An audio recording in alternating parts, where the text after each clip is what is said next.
After the first days of pool play, bracket play started at the Duncanville Fieldhouse bright and early on Saturday morning with a 4-game set.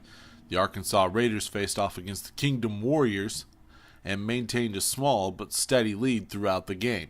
The Kingdom Warriors elite just could not get their offense going well enough to mount any comeback and fell 53-44. At the same time, on Court 1, the Tarrant County Hornets played the LP Stingers. The Stingers had an off game and were unable to capitalize on their opportunities around the rim, while the TC Hornets pounded the rim and finished their same chances.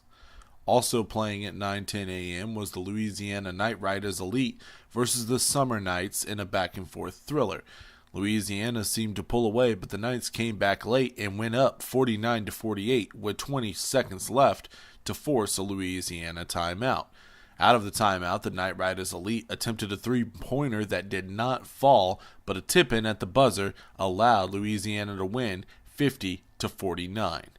At 10:15 on Saturday, we saw a great comeback out of the Eclipse 2019 squad against the North Stars. They fell into a deep hole early, but great three-point shooting and an all-out effort in the second half allowed for a comeback bid that outweighed the size differential that favored the North Stars. A technical foul on the North Stars to give Eclipse 2 free throws and the ball allowed for them to seize their first lead of the game and complete the comeback bid, winning 64-62. The second round of championship play began at 11:40 a.m. with the Arkansas Warriors versus the TC Hornets.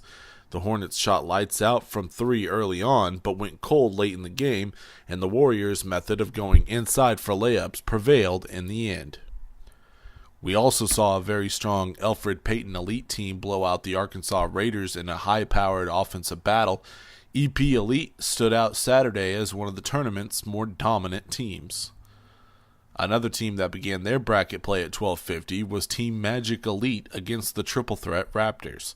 The Raptors were destroyed in every aspect as Team Magic Elite were another team that stood out as a great one in the tournament. The hustle plays turned out to favor Team Magic Elite in a big blowout win.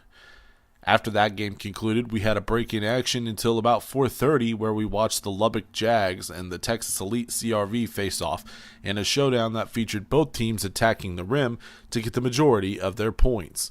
The difference in the game would be Lubbock was able to find their three-point shot to put up points in bunches.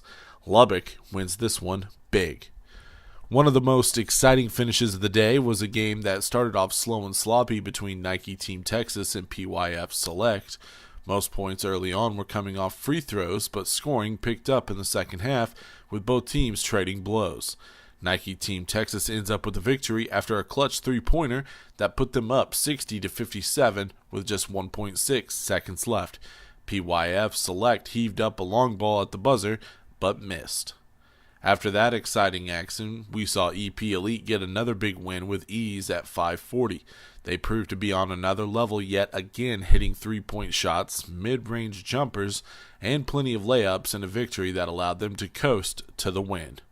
Another third-round game that was back-and-forth battle included the Arkansas Warriors and T. T was very much reliant on the three-point shot, which hurt them late when they were unable to find other ways to put the ball in the basket. They started hot and got out to a small lead, but the Warriors' subtle approach to finding their offense worked better in the long run. After winning their previous game by a last-second three-pointer, Nike Team Texas looked to run and score off turnovers in the fast break against Texas Ballers Elite.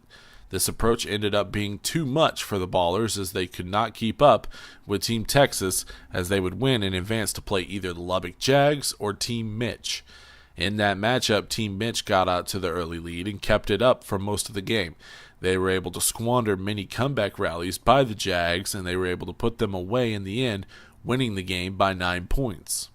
The last two games of the night were two of the most anticipated games. The winners would end up playing each other on Sunday morning for a chance to get into the semifinals.